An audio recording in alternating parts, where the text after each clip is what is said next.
네, 세 번째 강의, 창조 세계에 대한 앨리스트 맥그라스의 신학 강의 내용, 챗GPT가 번역해서 요약해 준 내용 읽어보죠. 다음은 앨리스트 맥그라스의 네 번째 강의, Theology the Basics의 세 번째 장, 창조 신학에 대한 요약입니다. 예, 이 강의는 하나님은 창조자라는 기독교 신학의 중심 주제를 탐구합니다. 제가 챗GPT로 바꾸질 않았네요. 예. 창조 신학의 개요. 세 번째 챕터의 강의 내용이네요. 창조 신학의 개요. 사도신경. 전능하신 천지의 창조주 하나님을 믿사오며 라는 구절은 하나님을 창조자로 선언합니다. 기독교의 신경, 믿음을 고백하는 내용을 보면 하나님을 창조자로 분명히 선언한다. 구약에서의 창조라는 것, 하나님이 창조하셨다는 개념의 핵심은 혼돈을 질서로 바꾸는 창조로 묘사됩니다.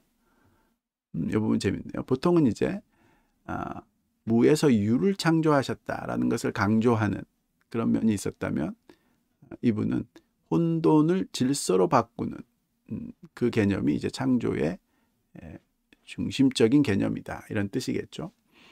예를 들어 토기장이 진흙을 다듬어 형상을 만드는 모습, 또는 혼돈의 세력을 무찌르는 신적 승리의 모습. 창조의 의미, 창조는 단순한 행위가 아니라 의도적이고 질서를 세우는 하나님의 행동입니다.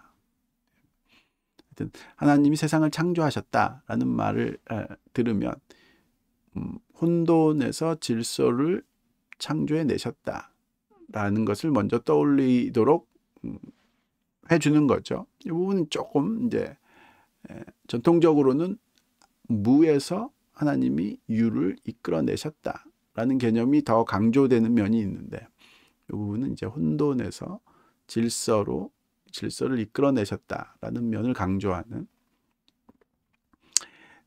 그런 면인 것 같군요. 이 창조를 이해하는 세 가지 모델, 그 창조의 개념, 혼돈에서 질서를 만드는 그 창조의 개념을 이해하는 세 가지 모델. 혼돈에서 질서를 만든다는 것이 무엇이냐를 설명할 때 1번 발출,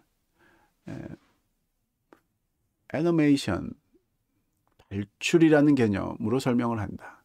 창조를 빛이나 열이 태양이나 불에서 방출되는 것에 비유된다. 장점, 창조가 하나님으로부터 유기적으로 유래함을 강조한다. 그러니까 창조는 마치 태양이 빛을 자연스럽게 비추듯이, 빛을 내듯이, 그렇게 하나님의 자연스러운 발현이다, 이런 뜻이겠죠. 그러면 하나님과 창조의 행위가 하나님으로부터 생겨나는, 유기적으로 자연스럽게 생겨나는 면이다라는 것을 강조하는 장점이 있지만, 단점은 창조가 하나님의 의지가 아니라 자동적으로 이루어진 듯 보일 수 있음, 비인격적이며 현대인들에게 낯선 개념이다. 근데 이제 그렇게 하면 하나님의 창조의 행위가 의지적인, 즉 인격에서부터 나오는 의지적인 행동이라는 개념보다는 그냥 물질적인 현상 같은 그런 의미로 느껴질 수 있는 단점이 있다. 무슨 말인지 알겠네요. construction, 창조를 건축의 개념으로 뭔가를 만드는, construct 한다라는, 건축이라는 건 아마 제가 보기에는 이제 번역을 하면서, 챗GPT가 번역을 하면서 뭔가 단어를 잘못 선택하지 않았나 보여지네요. 하여튼 construction의 의미로 창조를 건축가가 건물을 세우는 과정의 비유, 목적, 계획, 의도를 강조, 하나님을 기술적이고 지혜로운 창조자로 묘사한다. 그렇죠? 그러니까 하나님이 뭔가를 이렇게 만드시는, 건축하시는 개념으로 창조를 생각하면 인격자가 의도를 가지고 뭔가를 만드는 그런 묘소가 이제 잘 떠오르는 장점이 있는데, 단점은 건축이 기존의 재료를 사용하듯 창조를 이미 존재하는 재료를 사용한 것으로 오해할 수 있다. 기독교의 무로부터의 창조의 개념과 충돌 가능하다. 여기서 나오네요. 이제 기독교는 전통적으로 하나님의 창조의 핵심적인 개념 중에 하나는 무에서 유를 창조하셨다라는 개념인데, 그 부분이 이제 말하자면은 영향을 받을 수 있다.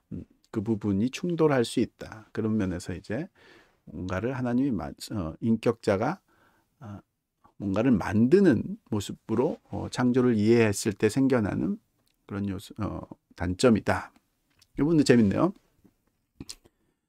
하나님의 창조를 아티스틱 익스프레션, 즉 예술적인 표현으로 표현하는 사람들도 있는데, 창조를 예술가가 작품을 창조하는 과정에 비유해서 그렇게 창조의 개념을 설명하면 장점이 있는데, 그건 창조를 하나님의 아름다움, 지혜, 인격의 표현으로 이해할 수 있는 장점이 있지만, 단점은 재료를 사용해서 조각이나 그림을 만드는 것처럼 하나님이 기존의 재료를 사용한 것처럼 오해할 수 있다. 이건 또 마찬가지인 거죠. 아까 위에서 건축으로 이해하는 것과 예술적 표현으로 이해하는 것 모두가 다 뭔가 이미 있는 재료를 갖고 뭔가를 만든 것처럼 이해할 수 있어서 전통적인 기독교의 이해와 충돌할 수 있다. 전통적인 기독교의 이해의 핵심은 뭐 두 가지라고 봐요, 저는요. 무에서부터 유로의 창조, 또 혼돈에서부터 질서로서의 창조. 이 두 가지가 전통적으로 기독교에서 이야기하는 하나님의 창조의 개념의 핵심이다. 네.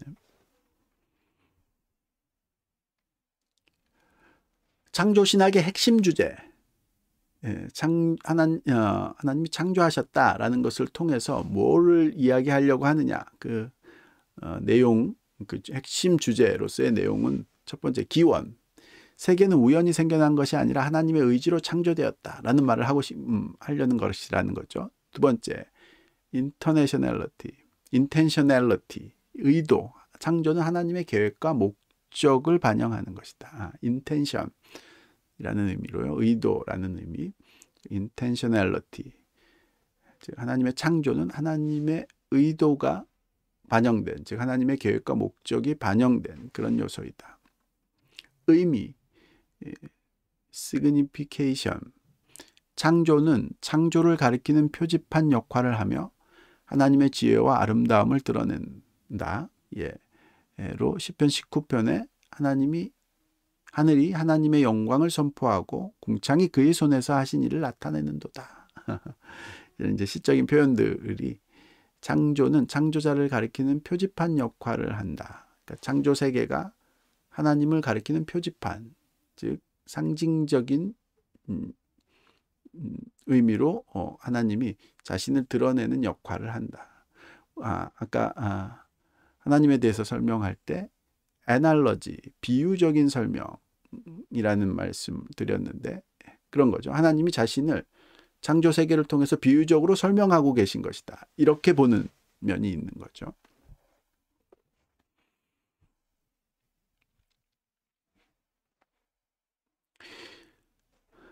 네 번째, 창조와 기독교 신학의 주요 논의. 기독교 신학에서 이제 창조를 어떻게 다루느냐? 1. 구약과 신학에서의 창조. 구약은 질서를 세우는 창조를 강조하고, 신약은 창조주 하나님이 예수 그리스도를 통해 계시됐음을 강조한다. 예. 무로부터의 창조. 기독교에서는 하나님의 창조는 기존의 재료 없이 모든 것을 창조하셨음을 강조하는,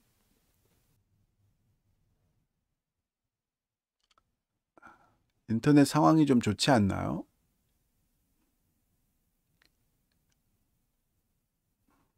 괜찮아졌나요? 중간에 인터넷 상황이 좋지 않은 거를 제가 모르고 혼자 이야기하고 있었던 건 아닌가 모르겠네요. 지금 괜찮아진 것 같으니까 이제 계속 가보죠. 률님, 제가 멈춘 게 아니죠? 율님이 열심히 들어주고 계셨군요. 감사합니다. 예, 네트워크 상황이 잠시 고르지 않았던 것 같으네요. 하여튼 기독교 신학에서의 창조의 개념의 핵심은 무로부터의 창조, 창조와 이원론, 창조와 혼돈, 선과 악의 관계를 탐구한다. 이 부분은 이제 지금 금방 설명하기는 좀 어렵겠죠. 그러니까 근원적으로 이원론의 관계, 존재는 하나님이시고, 그래서 혼돈이라는 것은 창조 세계가 무로, 혼돈으로 다시 돌아가는 것. 또 악이라는 것은 선이신 하나님으로부터 점점 멀어져 가는 것. 혼돈과 악 이런 것들은 궁극적으로 본질적으로 즉 창조가 아닌 혼돈과 무의 세계로 돌아가는 그런 모습이다. 이런 뜻인 거죠. 이 부분이 쉽지는 않다고 보여지지만 부분을 설명하는 게 좋을 텐데 설명보다는 그냥 이렇게 한 줄로 요약을 했나 보군요. 창조와 자연신학, 자연세계가 하나님에 대해 무엇을 말해줄 수 있는지를 탐구한다. 논란의 여지가 있지만 자연의 아름다움과 질서를 통해 하나님의 존재를 묵상할 수 있다. 그렇죠. 아까 위에서 얘기한 대로 자연세계는 하나님이 자신을 계시하시는 하나님의 상징적인 자신을 드러내시는 비유적인 상징적인 표현이다. 이렇게 이해하는 것이 기독교의 전통적인 생각이고, 그렇기 때문에 자연신학, 즉 자연세계를 통해서 하나님을 유추해보는, 하나님의 존재, 하나님의 성격 이런 것들을 유추해보는 그런 것들이 이제 자연스러운 기독교의 전통 중에 하나였던 거죠. 창조와 창조론, 크리에이셔니즘은 창조론과 성경적 창조신학의 차이를 탐구한다. 이건 무슨 말인지 잘 모르겠네요, 제가. 역사적 문헌과 창조신학, 벨직 신앙고백서, 성경과 창조를 통해 하나님을 알 수 있다는 점을 강조한다. 1561년이니까 말하자면 종교개혁이 시작하던 그 당시에 벨직 신앙고백서라는 곳에서는 그 당시에 이제 고백서들이 이제 신앙 고백서들이 굉장히 많이 나왔죠. 성경과 창조를 통해 하나님을 알 수 있다는 점을 강조했다.